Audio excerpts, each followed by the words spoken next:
Hello friends, welcome to my channel. ఇవాళ నేను ఒక మంచి వెజ్ కర్రీ చూపిస్తున్నానండి. దీనికోసం నేను క్యారెట్, బంగాళదుంప, బఠానీ తీసుకున్నాను.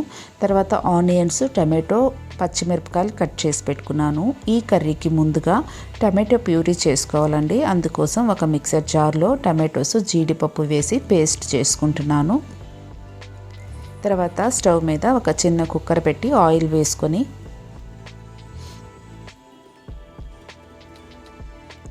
ఈ ఆయిల్ వేడయ్యాక సన్నగా కట్ చేసి పెట్టుకున్న వెల్లుల్లి వేసుకుంటున్నాను. ఈ వెల్లుల్లి కలర్ మారేంత వరకు వేయించుకోవాలండి.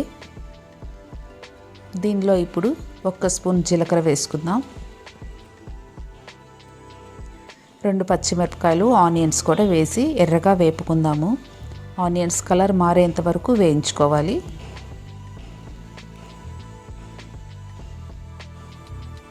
ఓకే అండి, ఆనియన్స్ మంచిగా కలర్ చేంజ్ అయ్యాయి. ఇప్పుడు దీనిలో కట్ చేసి పెట్టుకున్న కూరగాయలు వేసుకుంటున్నాను. నా దగ్గర బంగాళదుంప, క్యారెట్, బఠానీనే ఉండిందండి. మీ దగ్గర ఇంకా వేరే ఏదున్నా దీంట్లో వేసుకోవచ్చు. ఇవి కూడా ఒక 2 నిమిషాలు ఉప్పు వేసి వేయించుకుందాం. ఈ వెజిటేబుల్స్ కొంచెం మగ్గాలండి. ఉప్పు వేసాము కదా, మూత పెట్టి మగ్గించుకుందాము. కొంచెం ఉడికాయండి. ఇప్పుడు దీనిలో ఒక్కసారి కలుపుకొని కొంచెం పసుపు, కొంచెం కారం, ధనియాల పొడి వేసుకుందాము. బాగా కలుపుకోవాలి. పేస్ట్ చేసి పెట్టుకున్న టమాటో ప్యూరీ వేసుకుందామండి. ఇది కూడా ఒకసారి కలుపుకొని నేను ఆ మిక్సీలో కొంచెం నీళ్ళు వేసి వేసుకుంటున్నాను.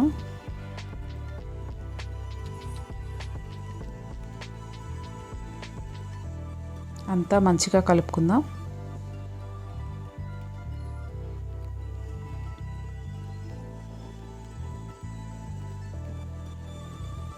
బాగా కలుపుకొని ఇప్పుడు దీంట్లో కొంచెం జీలకర్ర పౌడర్ వేసుకుందామండి.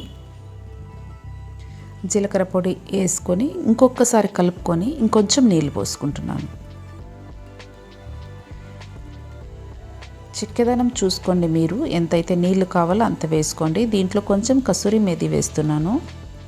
ఒక్కసారి కలుపుకుందాము. ఇప్పుడు కుక్కర్ మూత పెట్టి ఒక 2 విజిల్స్ వచ్చేంత వరకు ఉడికించుకుందామండి. 2 విజిల్స్ వస్తే చాలు.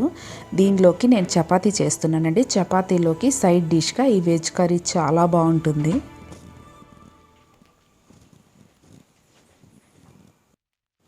కుక్కరు ఉడికిపోయిందండి. ఇప్పుడు విజిల్ తీసి చూద్దాము కర్రీ ఎలా వచ్చిందో.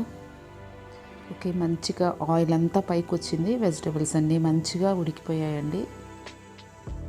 కరెక్ట్గా వచ్చింది నాకు గ్రేవీ కూడా. ఓకే, ఇప్పుడు దీంట్లో 1 స్పూను క్రీమ్ వేసాను.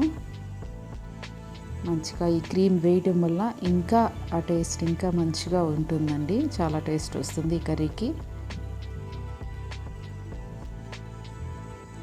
చపాతీ కూడా రెడీ అయిపోయింది. నేను సర్వింగ్ ప్లేట్లోకి తీసుకుంటున్నాను. అంతే అండి, రెసిపీ అయిపోయింది. మీ అందరూ ఈ రెసిపీని ట్రై చేయండి. మీకు ఎలా వచ్చిందో నాకు కమెంట్లో చెప్పండి. నా ఛానల్ను సబ్స్క్రైబ్ చేసుకోండి. Thank you friends.